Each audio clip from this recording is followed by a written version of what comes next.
Okay, so let's now imagine that we have a one-dimensional object. It's an extended object. So it's a rod of length L, and it's forced to rotate about this point here. So, we make a hole here. We drill a hole at the far end here and put a nail through there.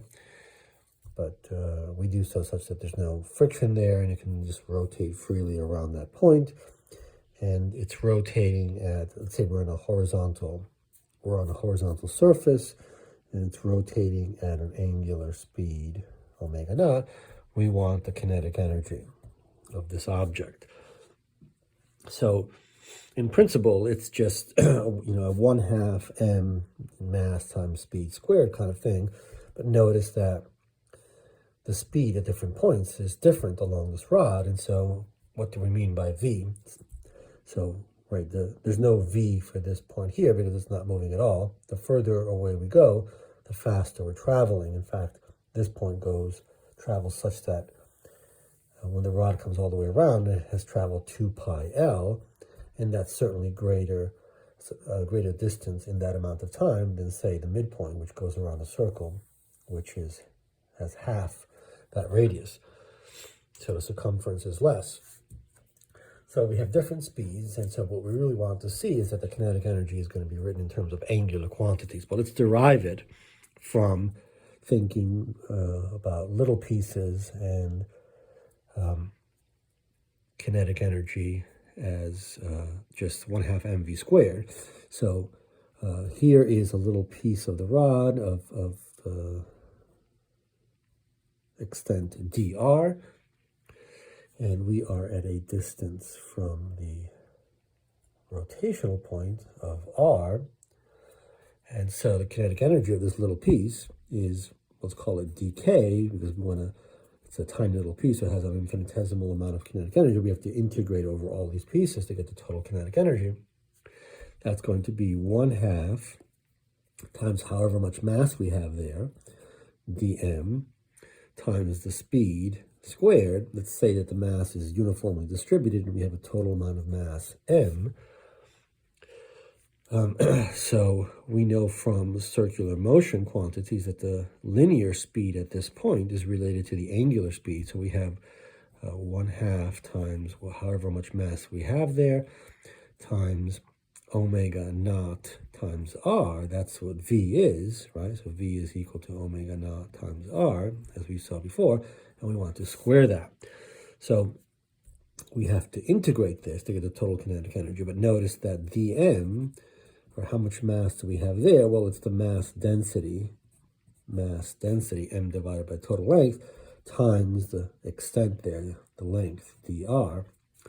And so we can get the total kinetic energy as an integral of 1/2 times dm times v squared. We're integrating from 0 all the way to L, or all these little pieces that are starting here at distance 0 from the pivot point, all the way to a distance L.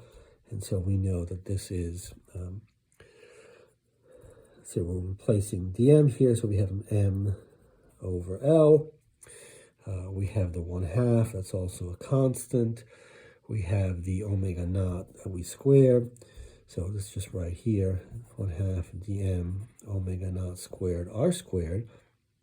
And that becomes, as a result of this, 1/2 m over L dr omega naught squared r squared. And so a lot of these things are constants. They don't depend on r. So we have the 1/2 the m over L and the omega naught squared. And so we're integrating from 0 to L in r squared dr.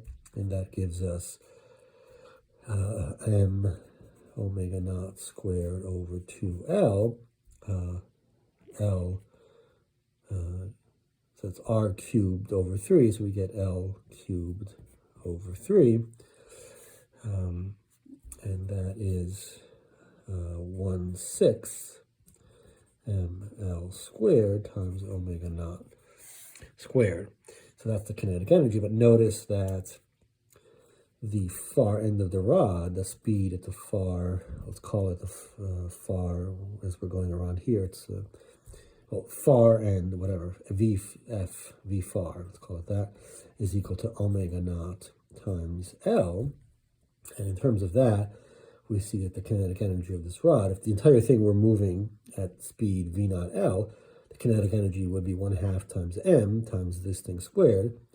But not all of this rod is moving at that speed, so the kinetic energy of this rotating rod must be less. And in fact, we have m, here's that speed, so that's v far squared, and we're dividing by 6 as opposed to 1/2, so it's 1/3 of that kinetic energy because not all of this rod is moving at that speed. But perhaps most importantly, we can see that we are writing this kinetic energy in terms of 1/2 times ml squared over 3 times omega naught squared.